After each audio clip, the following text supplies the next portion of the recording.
Y'all, we have time for just one more segment, and of course, this is our Jam of the Week. Oh, are you, Oh, I know this song. Oh, yeah. Are you feeling like a hand and rusted shame? Huh? Oh, we gotta wait for the drop, boys. Oh, here we go. Fuck yeah. Yeah, this is how you rock from the 90s. Stone Temple Pilots, baby. Yo, this is going to a 3-day music festival at Riverfront Stadium with friends who we bought Marlboro Reds just for this occasion to lay in the grass and share them together. Yeah. You know what I'm saying? Fuck We're going to try smoking this weekend, guys. This is the week. We're doing it. So this is Stone Temple Pilots, of course, the late, great Scott Weiland, and the song is Interstate Love Song. This is from their 1994 album Purple. This turns 30 this year. Isn't that fucking nuts? This song, my memory of this song was hearing it on the radio. I was driving in the car with my dad. So 1994, I guess I would have been 7. And I'm rolling the car with my dad. This came on, the song finished, and I turned to my dad and I was like, this is my new favorite song now. I think this was the first active decision I made about my taste in music, was like, this is the song. I love it. Does that carry over to your music today? Can you find us through line to the kind of stuff you listen to now? Possibly. Because my dad has this weird, kind of strange taste where he's got all the shit you would expect for a man of his age, Beatles, Pink Floyd, Lynyrd Skynyrd, that kind of shit. Big jump. And then Stone Temple Pilots, Nirvana, REM, like there's a big jump, and then it's like kind of sort of grunge-ish 90s, and that's his music Dad taste. likes guitar-driven rock. Yeah, So do you. It makes sense. Yeah, that's he true. avoided the 80s electro-pop stuff. Absolutely. Like a coward. Yeah. Oh, see, I love all that stuff now. I went and filled in the gaps. You know? My dad didn't bother going and filling the gaps, but yeah, I love all that shit, man. Anyway, this has 67 million views, 15,406 comments, and y'all, I read every goddamn last one of them. So let us now dump down into the comments for this grunge classic, Stone Temple Pilots, Interstate Love Song. First up, Cesar Hernandez from 4 years ago. This is a good way to help me ignore my girlfriend's bullshit. Wow. Hell yeah, dude. Wow. So fuck her. Even if it's only for 3 minutes and 14 seconds, Cesar can get away. She's blabbing. I just throw this on. It's like, Shut up, baby, woman. I can't hear you. Yeah. Why don't you have the courage, Caesar, to stop projecting and maybe take some responsibility, pal? Next up, Cal Ewis from 3 years ago. I met the devil while driving. I didn't ask for singing ability or musical talent, though. I asked for a 300 IQ, but alas, 280 is the max. See you when I get there, Scott. Wow. That's pretty Shout out. So I like that this guy was like, I wanted to sing, but I settled for being a fucking genius instead. See you in hell, Scott Weiland. I'll be there too. That dude's cool. There's some very cool guys in here, including Russell Rainwater from 2 years ago.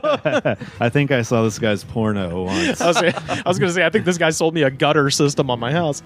Cheers to those drinking alone to this song tonight.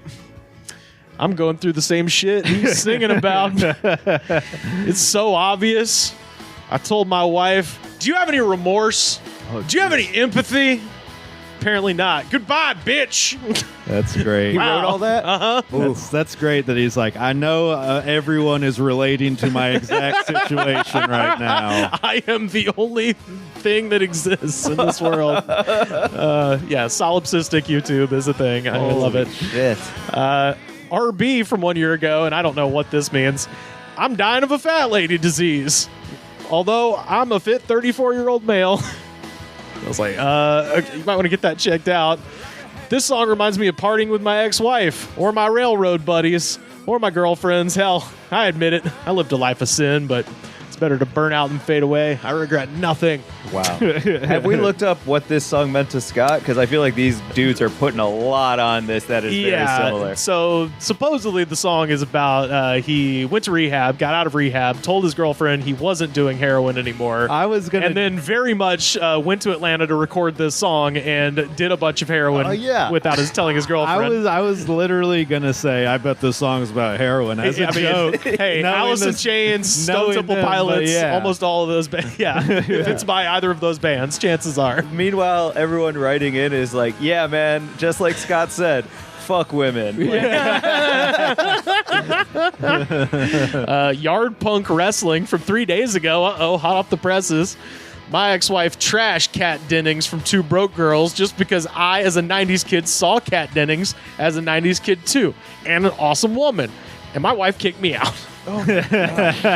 So he lost his relationship over Two Broke Girls? Yeah, he was watching Two Broke Girls, and Kat Dennings, also of WandaVision fame, was on the show, and he was like, she's hot. And the wife was just like, get out, and chased him out with a rolling pin. I'm sure that At least was he thinks that's what happened. I'm sure that was the one thing. Yeah.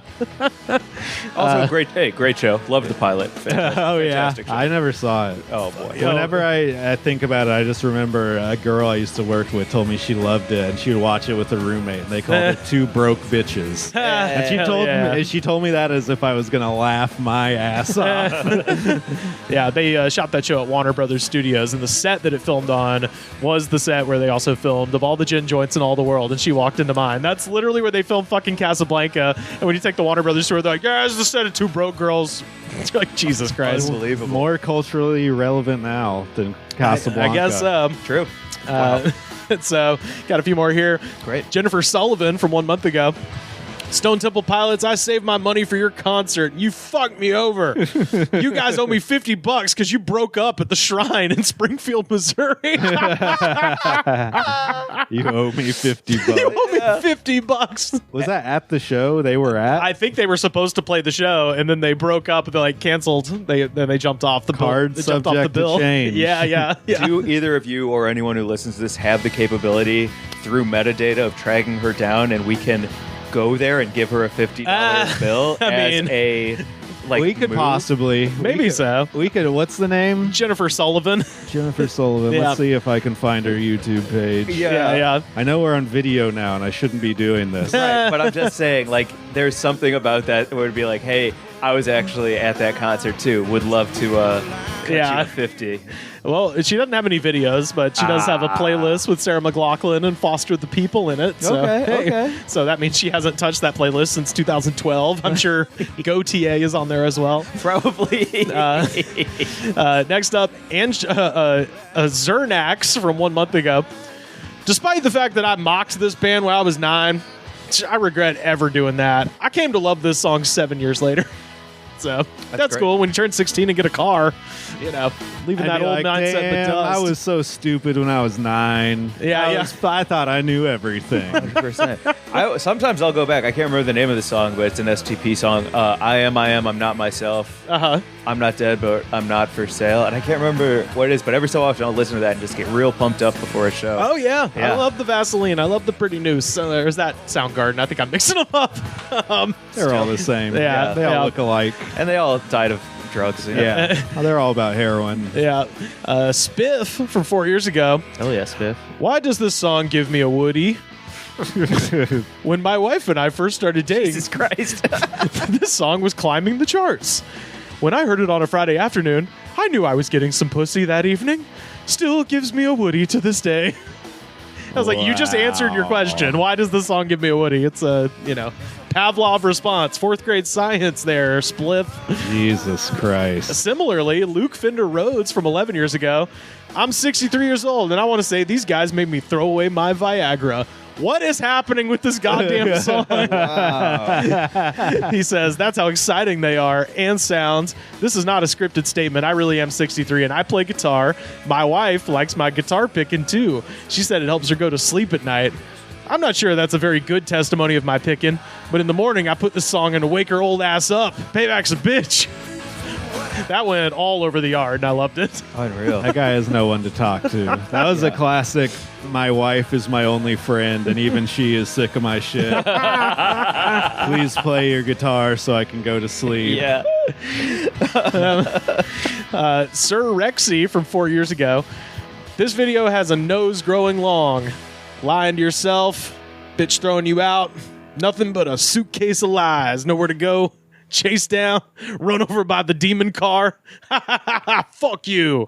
I'm surfing on your dead metal shit later. Damn, that's some fucking lyrics right there. I know. Scott's going to see this and ask me to come by. This one is Kristen in. Oh, that's for, a fucking paragraph. This isn't an angry song either. No, I don't it's a listen to chill. this and feel angry I love or this hyped song. up or horny at all. This is Kristen in from 9 months ago, September 1994. I finally came back to my Lord and Savior, Jesus Christ, after 3 long years of dealing with paranormal activity and supernatural events that were just pure evil. So I like that this Okay. girl just has haunted dolls like dancing on her bed at night and shit. It's like, I gotta go back to church. How come nobody's writing like, oh, this reminds me of when I smoked a joint with my wife and had a really nice evening. Because if you're that type of person who would tell that story, you're not the type of person who would leave a YouTube comment Yeah. for the world to see. You're so right. So I had a choice between taking a deck of cards or a holy Bible. The deck of cards kept giving me the first hand 3 cards, a 6, a 6, and a 6. 3 times was enough for me. It's freaking happening again. I was at a crossroads. I chose the narrow path few choose to follow and put the Bible in my purse and headed out the door. I found a place to stay that had been offered to me before. Within days, a year later, we were married. I still own that holy Bible to this day and have become closer to Christ. My husband then would play this song and harmonize with the vocals.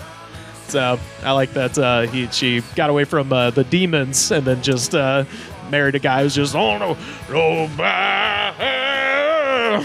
which I don't know if that's an upgrade, but Seems like the demons are still haunting her to this day. a little bit. I would guess. And finally, Cindy Lou Who from 1 year ago. I remember the summer between my junior and senior year of high school when my parents let me drive from New Jersey to Florida with a friend, a complete maniac, who was 25 at the time, so I could see my boyfriend, who was also 25. Uh-oh. So she's 16. Yeah. My friend Tony played this song at least 50 times on the ride. Oh, to be 17 again. I have Dean's wife to thank for introducing me to my crazy dear friend and my ex, coincidentally. Thanks, Jen. You know, now that Dean is divorcing that wretched lying hag Jen, I could say that in high school she would punch her own arm and say her boyfriend beat her to get money out of the stepdaddy. Some things never change, I guess. Okay. And that is Stone Temple Pilots. This song reminds me of statutory rape and domestic violence and extortion. That's Stone Temple Pilots' Interstate Love Song from 1994. Oh, hell yeah. Our jam of the week.